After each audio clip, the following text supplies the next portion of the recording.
ਤਾਂ ਮੈਨੂੰ ਅਸਤੀਫਾ ਦੇਣ ਦਾ ਕੋਈ ਨਹੀਂ, ਮੇਰਾ ਅਸਤੀਫਾ ਤਾਂ ਆ ਪਿਆ, ਜਦੋਂ ਮਰਜ਼ੀ ਕੱਢ ਕੇ ਲੈ ਜਾਣਾ।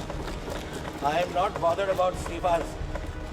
ਜਿਸ ਤਰੀਕੇ ਨਾਲ ਵਿਤਕਰੇ ਇਹਨਾਂ ਨੇ ਕੀਤੇ ਨੇ, ਜਿਸ ਤਰੀਕੇ ਨਾਲ ਗਰੀਬਾਂ ਦਾ ਪੇਟ ਤੇ ਤੁਸੀਂ ਲੱਤ ਮਾਰਿਓ, ਅਮਰਿੰਦਰ ਸਿੰਘ ਉਹਦੇ ਸਾਹਮਣੇ ਸਿਰ ਨਹੀਂ ਝੁਕਾਊਗਾ। Thank you so much.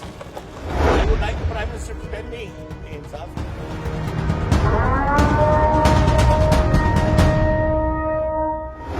Constitutional guarantee ਦਿੱਤੀ ਗਈ ਸੀ कि सारी taxation will be done through the GST process, and we give a constitutional guarantee that every 3 months, हर 3 महीने बाद जो states ਨੂੰ पैसे देने ने वो ਦਿੱਤੇ ਜਾਣਗੇ। 9,500 ਕਰੋੜ ਸਾਨੂੰ ਡਿਊ ਹੈ। Where are the constitutional guarantees? ਤੁਸੀਂ ਪਾਵਰ ਸਾਥੋਂ ਲੈ ਜਾਂਦੇ ਹੋ, ਫਿਰ ਤੁਸੀਂ ਉਹਨੂੰ ਇੰਪਲੀਮੈਂਟ ਨਹੀਂ ਕਰਦੇ। ਖੇਤੀਬਾੜੀ is a state subject. It comes here as the constitution of India. Entry 14 ਦੇ ਵਿੱਚ it is a state subject. 2014 ਨੂੰ ਇਹਨਾਂ ਨੇ ਇਗਨੋਰ ਕਰਤਾ, ਔਰ 28 ਜਿਹੜਾ ਮਾਰਕੀਟਾਂ ਨੂੰ ਰੱਖਦਾ ਉਹ ਵੀ ਰੱਦ ਕਰਤਾ। ਇਹਨਾਂ ਨੇ ਆਰਟੀਕਲ ਸੈਕਸ਼ਨ 33 ਦੇ ਵਿੱਚ ਲੈ ਲਿਆ। 33 means trade is agriculture. Trade ਹੋ ਸਕਦੀ ਹੈ ਜਿਹੜੀ ਤੁਸੀਂ ਖਰੀਦ ਔਰ ਫਰੋਖਤ ਕਰਦੇ ਹੋ, ਤੁਸੀਂ ਮੰਡੀਆਂ ਦੇ ਬਾਹਰਲੇ ਪਾਸੇ ਜਾ ਕੇ ਆਪਣੀ ਚੀਜ਼ਾਂ ਦੇ ਖਰੀਦਦੇ ਹੋ ਜਾਂ ਵੇਚਦੇ ਹੋ, ਲੇਕਿਨ ਆਹ ਟ੍ਰੇਡ ਤਾਂ ਨਹੀਂ। ਤੁਸੀਂ ਕਨਸਟੀਟਿਊਸ਼ਨ ਨੂੰ ਅਮੈਂਡਮੈਂਟ ਜਿਸ ਤਰੀਕੇ ਨਾਲ ਸੋਚਦੇ ਹੋ, ਯੂ ਮੇਕ ਇਟ ਆਊਟ ਇਨ ਸੱਚ ਅ ਵੇ ਕਿ ਤੁਹਾਨੂੰ ਕਨਵਿੰਸ ਆਪਣੇ ਆਪ ਨੂੰ ਤੁਸੀਂ ਕਰ ਲਓ, ਪਰ ਦੁਨੀਆ ਨੂੰ ਕਨਵਿੰਸ ਨਹੀਂ ਤੁਸੀਂ ਕਰ ਸਕਦੇ।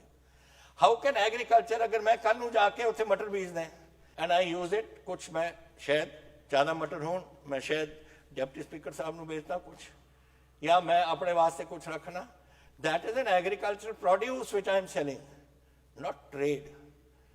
तो ये ट्रेड ਨੂੰ under section 33 how they have brought it, मैं तो ये नहीं समझ आती। पहला तो एक्सप्लेन करें, जदों लोड़ सी कि बहस करो, पार्लीमेंट से भी बहस नहीं कराई। वाई डिडंट यू बहस क्यों नहीं कराई? बहस कराओ दे और दस दे कि क्यों 33 ਦੇ अंडर आया। बट वो बहस उन्होंने पता सी कि बहस के वास्ते they have no legs to stand on. की कहणगे उत्थे लोक सभा ਦੇ ਵਿੱਚ ਬਹਿਸ ਨਹੀਂ ਕਰਾਓ, ਤੁਸੀਂ ਰਾਜ ਸਭਾ ਦੇ ਵਿੱਚ ਨਹੀਂ ਕਰਾਓ, ਕਾਨੂੰਨ ਪਾਸ ਕਰ ਰਹੇ ਹੋ। ਇਹ ਕੀ ਕਨਸਟੀਟਿਊਸ਼ਨ, ਵਾਟ ਇਜ਼ ਦਿਸ? ਫਿਰ ਇਹ ਸਦਨ ਕਿਉਂ ਬਣਾਏ ਹੋਏ ਨੇ ਅਗਰ ਤੁਹਾਨੂੰ ਤੁਸੀਂ ਬਹਿਸ ਨਹੀਂ ਕਰਾਉਂਦੇ ਉਹਦੇ ਵਿੱਚ? ਆਈ ਫਾਈਂਡ ਦਿਸ ਵੈਰੀ ਸਟ੍ਰੇਂਜ, ਔਰ ਮੈਨੂੰ ਇਹ ਨਹੀਂ ਸਮਝ ਆਉਂਦੀ ਇਹਨਾਂ ਨੂੰ ਕਿ ਗਵਰਨਮੈਂਟ ਆਫ ਇੰਡੀਆ ਦੀ ਕੀ ਸੋਚ ਹੈ ਔਰ ਕੈਸੇ ਚੱਲਣਾ ਚਾਹੁੰਦੀ ਹੈ, ਔਰ ਇਹ ਬੀਜੇਪੀ ਪਾਰਟੀ ਦੀ ਕੀ ਸੋਚ ਹੈ। ਲੋਕ ਭੁੱਖੇ ਮਰਨ ਤੋਂ ਅਸੀਂ ਬਚਾਏ। ਕਿਸ ਕਿਸਮ ਦੇ ਕੈਲਸ ਐਟੀਟਿਊਡ ਹੈ ਸਰਕਾਰ ਦੀ ਕਿ ਜੋ ਮਿਹਨਤ ਹੋ ਕੀਤੀ ਸਾਡੇ ਪੰਜਾਬੀਆਂ ਨੇ 70 ਸਾਲ ਤੋਂ ਤੁਸੀਂ ਭੁੱਲ ਗਏ। ਹੁਣ ਤਾਂ ਕਿਉਂ ਕਰਤੀ ਇਹਨਾਂ ਨੇ? ਕਿਉਂਕਿ ਤੁਹਾਡਾ ਗੰਗਾ ਜਮਨਾ ਬੇਸਨ ਡਿਵੈਲਪ ਹੋ ਗਿਆ, ਉੱਥੇ ਚੌਲ ਦੀ ਪੈਦਾਵਾਰ ਹੋ ਗਈ। ਮੱਧ ਪ੍ਰਦੇਸ਼ ਦੇ ਵਿੱਚ ਕਣਕ ਹੋਣ ਲੱਗ ਗਈ। ਕਾਬਰੀ ਬੇਸਨ, ਨਰਮਦਾ ਬੇਸਨ ਸਾਰੇ ਡਿਵੈਲਪ ਹੋ ਗਏ, ਉੱਥੇ ਚੌਲ ਦੀ ਪੈਦਾਵਾਰ ਹੋ ਗਈ। ਤਾਂ ਛੱਡੋ ਪੰਜਾਬ ਨੂੰ, ਮਾਰੋ ਪੰਜਾਬ ਨੂੰ, ਖਤਮ ਕਰੋ ਪੰਜਾਬ ਨੂੰ। I would like the prime minister to tell me ਇਹ ਇਨਸਾਫ ਹੈ। ਇਹ ਬੜੀ ਅਫਸੋਸ ਦੀ ਗੱਲ ਹੈ ਮੈਨੂੰ ਕਿ ਜਦੋਂ ਤੁਸੀਂ ਲੋਕਾਂ ਨੂੰ ਵਰਤੇ ਹੋ। ਇੱਥੇ ਪੰਜਾਬ ਦੀ ਧਰਤੀ ਹੈ ਜਿਹੜੀ ਅੱਜ ਬਾਰਡਰਾਂ ਤੇ ਬੈਠੀ ਹੈ ਔਰ ਲੋਕਾਂ ਨੂੰ ਉੱਥੇ ਸਾਡੇ ਹਿੰਦੁਸਤਾਨ ਦੀ ਜਾਨਾਂ ਬਚਾ ਰਹੀ ਹੈ। ਇੱਥੇ ਸਾਰੀ ਹਿੰਦੁਸਤਾਨ ਦੀ ਫੌਜ ਪਿੰਡਾਂ ਤੋਂ ਆਉਂਦੀ ਹੈ ਔਰ ਉਹਨਾਂ ਦੇ ਪਰਿਵਾਰ ਅੱਜ ਖੇਤੀਬਾੜੀ ਕਰਦੇ ਨੇ। ਕੀ ਸੋਚ ਰਹੇ ਨੇ ਉੱਥੇ ਕਿ ਸਾਡਾ ਕੀ ਉੱਥੇ ਹੋਊਗਾ, ਸਾਡੇ ਟੱਬਰ ਕੈਸੇ ਜੀਣਗੇ, ਸਾਡੇ ਮਾਪੇ ਬੈਠੇ ਨੇ, ਸਾਡੇ ਬੱਚੇ ਬੈਠੇ ਨੇ, ਕੈਸੇ ਜੀਣਗੇ? ਇਹ ਕੀ ਕਰ ਰਹੀ ਹੈ ਗਵਰਨਮੈਂਟ ਦੇ ਵਿੱਚ? ਕੋਈ ਦਿਨ ਲੰਘਦਾ ਜਿੱਥੇ ਸਾਡੇ ਕੋਈ ਜਵਾਨ ਨਹੀਂ ਇੱਥੇ ਸ਼ਹੀਦ ਹੁੰਦੇ? ਸਭ ਪਿੰਡਾਂ ਤੋਂ ਆਉਂਦੇ ਨੇ, ਸਾਰੇ ਖੇਤੀਬਾੜੀ ਦੇ ਨਾਲ ਨਿਰਭਰ ਨੇ। ਉਹ ਕੀ ਸੋਚਦੇ ਨੇ? ਬੋਲ ਨਹੀਂ ਸਕਦੇ, ਲੇਕਿਨ ਦਿਲ ਦੇ ਵਿੱਚ ਤਾਂ ਉਹਦੀ ਸੱਟ ਵੱਜਦੀ ਹੈ ਨਾ ਕਿ ਮੇਰੇ ਪਰਿਵਾਰ ਦੇ ਨਾਲ ਕੀ ਹੋ ਰਿਹਾ ਕੁਛ। ਇਹ 1.5% 57% ਲੋਕ ਨੇ ਪੰਜਾਬ ਦੇ ਜੋ ਇੱਥੇ ਦੇਸ਼ ਨੂੰ ਰੱਖਿਆ ਕਰਦੇ ਨੇ, ਦੇਸ਼ ਨੂੰ ਅੰਨ ਦਿੰਦੇ ਨੇ ਔਰ ਦੇਸ਼ ਨੂੰ ਬਚਾਉਂਦੇ ਨੇ ਜਦੋਂ ਸੰਕਟ ਆਉਂਦਾ। ਤੁਸੀਂ ਇਹ ਵੀ ਭੁੱਲ ਜਾਂਦੇ ਹੋ ਸਾਰੀਆਂ ਗੱਲਾਂ। ਸਾਰੇ ਕਿਸਾਨਾਂ ਦੇ ਨਾਲ ਹਮਦਰਦੀ ਹੈ ਇਸ ਹਾਊਸ ਦੀ, ਔਰ ਅਸੀਂ ਤੁਹਾਡੇ ਨਾਲ ਅਖੀਰਲੇ ਦਮ ਤੱਕ ਅਸੀਂ ਤੁਹਾਡੇ ਨਾਲ ਖੜਾਂਗੇ। ਲੇਕਿਨ ਹੁਣ ਤੁਹਾਡਾ ਕੰਮ ਹੈ ਸਾਡੇ ਨਾਲ ਖੜਨਾ। ਮੈਂ ਕਿਹਾ ਸੀ ਪਹਿਲਾਂ ਕਿ ਲੋਕ ਕੁਝ ਕਹਿੰਦੇ ਨੇ ਕਿ ਤੁਸੀਂ ਇਹ ਗੱਲਾਂ ਕਿਉਂ ਕਰਦੇ ਹੋ, ਕਰਨੀਆਂ ਪੈਂਦੀਆਂ ਨੇ। ਬਿਕੋਜ਼ ਮੈਂ ਔਖੀ ਘੜੀ ਦੇ ਵਿੱਚ ਪੰਜਾਬ ਦੇਖਿਆ। ਮੈਂ ਦੇਖਿਆ ਜਦੋਂ 35,000 ਪੰਜਾਬੀ ਇੱਥੇ ਉਹਨਾਂ ਦਾ ਖੂਨ ਡੁੱਲਿਆ ਸੀ ਪੰਜਾਬ 'ਚ। ਮੈਂ ਨਹੀਂ ਚਾਹੁੰਦਾ ਕਿ ਇਹ ਕੰਮ ਫੇਰ ਹੋਵੇ ਇੱਥੇ। ਔਰ ਸਾਡਾ ਗੁਆਂਢੀ ਮੁਲਕ ਕੋਈ ਮੌਕਾ ਨਹੀਂ ਛੱਡਦਾ ਜਦੋਂ ਤਾਈਂ ਇੱਥੇ ਆ ਕੇ ਕੋਈ ਰੌਲਾ ਨਹੀਂ ਪਾਉਂਦੇ। ਮੈਂ ਜਾਣਦਾ I am home minister also of the state, I am chief minister also. ਔਰ ਇਹ ਜਿਹੜਾ ਅਗਰ ਇਹਦਾ ਹੱਲ ਨਹੀਂ ਨਿਕਲਦਾ ਤੇ ਇਹ ਮੂਵਮੈਂਟ ਵਧੇਗੀ, ਘਟੇਗੀ ਨਹੀਂ। ਇਹੀ ਹੋਇਆ ਸੀ 1984 ਤੋਂ ਬਾਅਦ, ਇਹੀ ਹੋਇਆ ਸੀ 90 ਦੇ ਵਿੱਚ। ਕਿੰਨੇ ਬੰਦੇ ਸ਼ਹੀਦ ਕੀਤੇ ਨੇ। ਆਪਾਂ ਚਾਹੁੰਦੇ ਹਾਂ ਕਿ ਇੱਥੇ ਆਬ ਹਵਾ ਖਰਾਬ ਹੋਵੇ ਸਾਡੇ ਪੰਜਾਬ ਦੀ? ਕੌਣ ਆਊਗਾ ਇੱਥੇ ਇੰਡਸਟਰੀ ਲੈ ਕੇ? ਅੱਜ ਇਹ 3 ਸਾਲਾਂ ਦੇ ਵਿੱਚ 60,000 ਕਰੋੜ ਰੁਪਈਆ ਪੰਜਾਬ ਦੀ ਇਨਵੈਸਟਮੈਂਟ ਦੇ ਵਿੱਚ ਆਇਆ ਹੈ। ਜੋ ਲੋਕ ਲੈ ਕੇ ਆਏ ਨੇ, ਇਹ ਆਇਆ ਜੋ ਧਰਤੀ ਦੇ ਉੱਪਰ ਲੱਗ ਰਿਹਾ ਸਾਡਾ ਇੰਡਸਟਰੀ। ਦੇਖੋ ਕਿੰਨੇ ਇੱਥੇ ਸਾਡੀ ਇਕਨੋਮੀ ਕਿਸ ਤਰੀਕੇ ਨਾਲ ਇਨਕਰੀਜ਼ ਕਰੇਗੀ, ਸਾਡੇ ਇਹ ਦੇਖੋ ਕਿੰਨੇ ਨੌਕਰੀਆਂ ਦੇ ਸਾਧਨ ਬਣਨਗੇ, ਉਹਨਾਂ ਦਾ ਆਪਾਂ ਨੂੰ ਸੋਚਣਾ ਪਊ। ਦੈਟ ਇਜ਼ ਵਾਈ ਸਪੀਕਰ ਸਾਹਿਬ, ਇਹ ਬਹੁਤ ਜ਼ਰੂਰੀ ਹੈ ਕਿ ਇਸ ਕੰਮ ਨੂੰ ਆਪਾਂ ਰੋਕੀਏ। ਅਸੀਂ ਕਿਸਾਨ 11,000 ਕਰੋੜ ਰੁਪਈਆ ਦਾ ਸਾਡਾ ਨੁਕਸਾਨ ਹੋਣਾ ਹੈ, ਔਰ ਸਾਡੀ ਮੰਡੀ ਬੋਰਡ ਹੈ, ਉਹਦਾ 4 ਤੋਂ ਲੈ ਕੇ 5,000 ਕਰੋੜ ਦਾ ਨੁਕਸਾਨ ਹੈ। ਔਰ ਮੰਡੀ ਬੋਰਡ ਬਗੈਰ ਪਿੰਡਾਂ ਦੀ ਡਿਵੈਲਪਮੈਂਟ ਨਹੀਂ ਹੋਣੀ, ਨਾ ਤੁਹਾਡੇ ਲਿੰਕ ਰੋਡ ਬਣਨੇ ਨੇ, ਨਾ ਪਿੰਡਾਂ ਦੀ ਡਿਵੈਲਪਮੈਂਟ ਹੋਣੀ ਹੈ।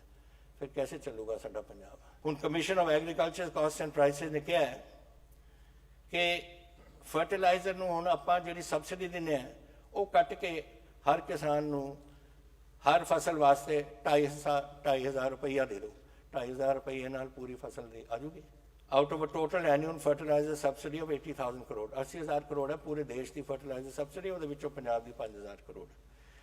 ਪੰਜਾਬ ਦੀ ਇੰਟਾਈਟਲਮੈਂਟ ਇਸ 'ਚ ਇਹ ਹੁਣ ਉਸ ਹਿਸਾਬ ਨਾਲ ਕੱਟ ਕੇ 800 ਕਰੋੜ ਰਹਿ ਜਾਣੀ ਹੈ, which is 4,000 crore loss to the Punjab farmer. It will increase the cost of cultivation by 4,000 rupees per acre. Now, ਇਹ ਹਾਲੇ ਲੋਕਾਂ ਦੇ ਮਨ 'ਚ ਆਈਆਂ ਨਹੀਂ ਗੱਲਾਂ, ਪਰ ਇਹ ਆਉਣੀਆਂ ਨੇ, ਔਰ ਇਹ ਸਾਡਾ ਕੰਮ ਇਸ ਸਦਨ ਦਾ ਹੈ, ਇਹਦਾ ਸਾਹਮਣਾ ਕਰੀਏ ਅਸੀਂ।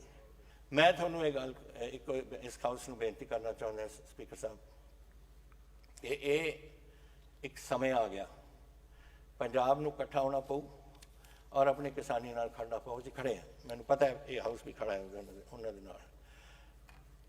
ਆਪਾਂ ਕਾਨੂੰਨ ਕੀਤਾ, we have to face it. Centre ਨਹੀਂ ਇਹਨੂੰ ਪਸੰਦ ਕਰੇਗੀ, ਨਾ ਕਰੇ।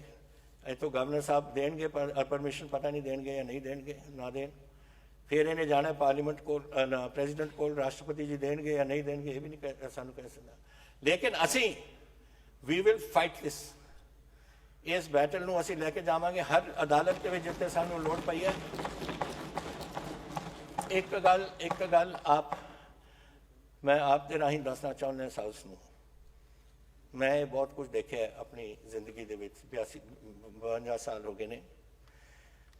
ਜਦੋਂ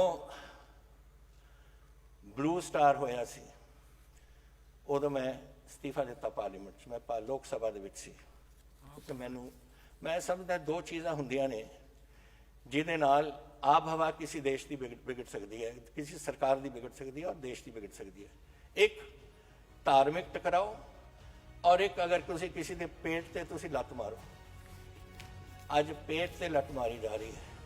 ਮੈਂ ਉਦੋਂ ਅਸਤੀਫਾ ਦਿੱਤਾ, ਫਿਰ ਬਰਨਾਲਾ ਸਰਕਾਰ ਦੇ ਵਿੱਚ ਮੈਂ ਸੀ ਐਗਰੀਕਲਚਰ ਔਰ ਦਿਹਾਤੀ ਵਿਕਾਸ ਦਾ ਵਜ਼ੀਰ, ਉਦੋਂ ਵੀ ਮੈਂ ਅਸਤੀਫਾ ਦਿੱਤਾ ਜਦੋਂ ਉਹਨਾਂ ਨੇ ਬਲੈਕ ਥੰਡਰ ਕੀਤਾ। ਤਾਂ ਮੈਨੂੰ ਅਸਤੀਫਾ ਦੇਣ ਦਾ ਕੋਈ ਨਹੀਂ, ਮੇਰਾ ਅਸਤੀਫਾ ਤਾਂ ਆ ਪਿਆ, ਜਦੋਂ ਮਰਜ਼ੀ ਕੱਢ ਕੇ ਲੈ ਜਾਣਾ। I am not bothered about ਅਸਤੀਫਾਸ।